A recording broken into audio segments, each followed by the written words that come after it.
Israel యుద్ధోన్మాదంతో సాగిస్తున్న అమానవీయ దాడులకు ఇప్పట్లో తెరపడేలా లేదు. ఇప్పటికే 15 మాసాలు ముగిసింది. 16వ నెలలోకి అడుగు పెట్టినా ఇంకా ఎక్కడా ఆ దాడులకు ముగింపు అనేది కనిపించడం లేదు. ఆ దాడుల్లో ఇప్పటి వరకు 46,006 మంది పాలస్తీనీయులు మరణించారని గాజా ఆరోగ్య శాఖ వర్గాలు తెలిపాయి.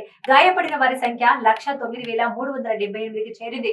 మృతి చెందిన వారిలో సగానికి పైగా మహిళలు, పిల్లలే ఉన్నారు. కాగా హమాస్ వద్ద ఇంకా 100 మంది వరకు బందీలుగా ఉన్నట్లు తెలుస్తోంది. సుదీర్ఘ కాలంగా విచక్షణ రహితంగా కొనసాగిస్తున్న దాడుల్లో గాజాలో మెజారిటీ ప్రాంతాలు భూస్థాపితమయ్యాయి. 23 లక్షల మంది ప్రజల్లో దాదాపు 90% మంది నిర్వాసితులయ్యారు. వీరిలో చాలా మంది పదే దాడులకు గురవుతూ పలు ప్రాంతాలకు వలసలు వెళ్లాల్సి వస్తోంది.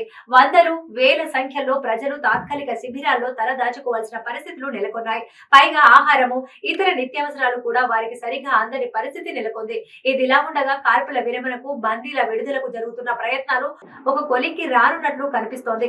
అమెరికా, ఖతార్, ఈజిప్టుల మధ్యవర్తిత్వంతో జరుగుతున్న చర్చలు గత ఏడాది కాలంలో అనేక కారణాలతో పదే స్తంభిస్తూ వచ్చాయి. గత 24 గంటల్లో గాజాలో 70 మంది పాలస్తీనియన్లు మరణించగా 104 మంది గాయపడ్డారు. ఈ యుద్ధాన్ని ఇక ముగించాలంటూ 800 మందికి పైగా ఇజ్రాయేలీ సైనికుల తల్లిదండ్రులు ప్రధాని నెతన్యాహును డిమాండ్ చేశారు.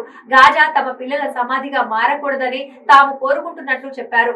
కాగా అమెరికా విదేశాంగ మంత్రి ఆంటోనీ బ్లింకెన్ కాల్పుల విరమణ, బందీల విడుదల పట్ల ఆశాభావం వ్యక్తం చేశారు. హమాస్ చెరలో ఉన్న బందీ యూసుఫ్ జియాద్ ని మృతదేహాన్ని స్వాధీనం చేసుకున్నట్లు ఇజ్రాయెల్ మిలిటరీ తెలిపింది. 15 మాసాలుగా కొనసాగుతున్న దాడుల తర్వాత పరిస్థితులు అత్యంత భయంకరంగా ఉన్నాయని గాజా డాక్టర్లు తీవ్ర ఆవేదన వ్యక్తం చేశారు. గాయపడిన వారికి చికిత్సలు అందించడం దుర్లభం అవుతోందని అన్నారు.